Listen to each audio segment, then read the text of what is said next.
చట్టసభల్లో బీసీలకు 50% రిజర్వేషన్లు కల్పించాలని డిమాండ్ చేస్తూ ఫిబ్రవరి 6న చలో ఢిల్లీకి పిలుపునిచ్చారు రాజ్యసభ సభ్యులు ఆర్ కృష్ణయ్య.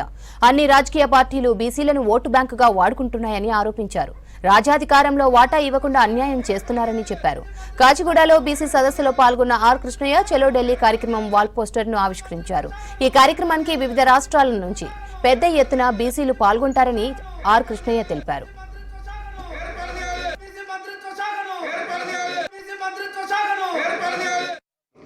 రాజ్యాంగాన్ని సవరించిన ఈ దేశంలోని మెజార్టీ ప్రజలైన బీసీలకు, బీసీ కులాలకు ఏ రంగంలో న్యాయం జరగడం లేదు. రాజకీయ రంగంలో, విద్యారంగంలో, ఉద్యోగ రంగంలో, పారిశ్రామిక రంగంలో, డెవలప్మెంట్కి సంబంధించిన ఏ రంగంలో న్యాయం జరగలేదు. అందుకే ఇప్పటికీ కులాలు చదువుకు, ఉద్యోగాలకు దూరంగా చాలా రాష్ట్రాల్లో, మన తెలుగు రాష్ట్రాల్లో మనం అనేక పోరాటాలు చేసి ఇక్కడ హాస్టల్ పెట్టించుకున్నాం, రిజర్వేషన్లు పెట్టించుకున్నాం. దేశంలో ఎక్కడైన విధంగా ఇక్కడ స్కీములు పెట్టించుకొని ఈరోజు మెజారిటీ బీసీలు చదువుకునేటటువంటి పరిస్థితులు క్రియేట్ చేశాం. మొన్న ఇటీవల మధ్యప్రదేశ్, ఛత్తీస్గఢ్, ఒరిస్సా అవన్నీ రాష్ట్రాలు తిరిగి చూసినప్పుడు అక్కడ బీసీలు చదువుకు దూరంగా ఉన్నారు. హాస్టళ్ళు లేవు, స్కాలర్షిప్లు లేవు, ఫీజు రియంబర్స్మెంట్ లేదు.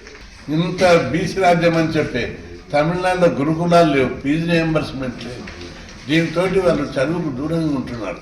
అందుకే బీసీలకు రాజ్యాంగబద్ధమైన హక్కులు కల్పించాలని కోరుతూ ఫిబ్రవరి 6న న్యూఢిల్లీలో ఓ జాతీయ స్థాయి బీసీ సెమినార్ జరపడం జరుగుతుంది.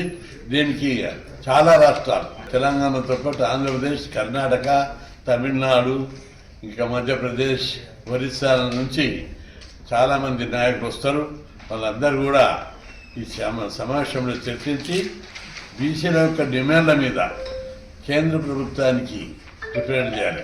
కాబట్టి ప్రభుత్వం ఇప్పటికైనా జాగ్రత్త వహించి దిగొస్తే సరిపోయే, లేకపోతే అవినీతి వ్యతిరేక ఉద్యమాలు చేపట్టవలసి వస్తుంది.